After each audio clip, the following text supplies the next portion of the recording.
शिर्डीच्या weight enjoy ला गेलो आणि आमच्यासोबत असं काही झालं की मापच नाही.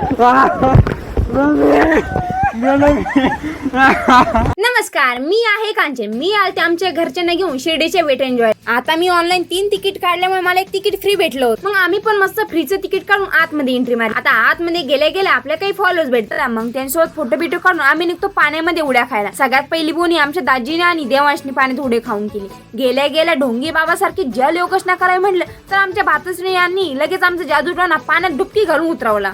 आता आमचा देवांश पण त्यांच्या पप्पांचा सहारा घेऊन बेडकाच्या गाडीचा योगासन करीत होता. लहान पाण्यामध्ये उड्या खाऊ मन नाही भरलं म्हणून आम्ही सगळ्यात मोठ्या घसरगुंडीमध्ये उड्या खायला गेलो. जे वरून त्या फुग्यात बसलो आणि जे खाली आलो पार स्वर्गच गाठला. पण काही पण म्हणा, मजा तर एक नंबर येते. उन्हाळ्यात कांदे कापू उन्हाळ्याचे चटके सुद्धा एका दिवसात निघले. स्लाइड मारू आतमधले पोटातले कावळे बदक ओढायला लागले. मग मस्त आमरस थाळी ऑर्डर केली आणि सगळ्यांनी जेवणात ताव मारला. मग रेन डान्सला गेलो. रस्त्यामध्ये एक हड्डी बाबा भेटलं. त्यांची गळा भेट घेऊन त्यांच्या टकलीवर हात फिरून आलो डान्स करायला.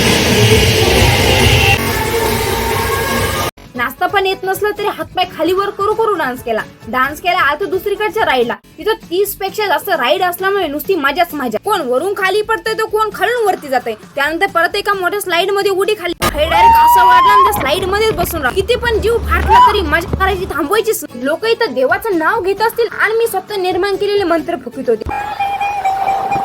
जे गोल गोल भिंगवलं ना खाली आल्यावर मला असली जादूगर भेटला. आता आम्ही कंगाल बँकेचे मॅनेजर असल्यामुळे त्यांच्याकडून 10 रुपयाचे 50 रुपये करून घेऊन नाकातून तोंडातून बॉल दोरी कबूतर काढले. त्यानंतर सगळ्यात मोठ्या समुद्रात आलो. भातश्री यांनी गेल्या त्यांची फुकट मधले कलेची शायनिंग मारली. उड्या मारू नाचू केला शेवटी डान्स. पण काही पण म्हणा, एक नंबर आहे वॉटर पार्क.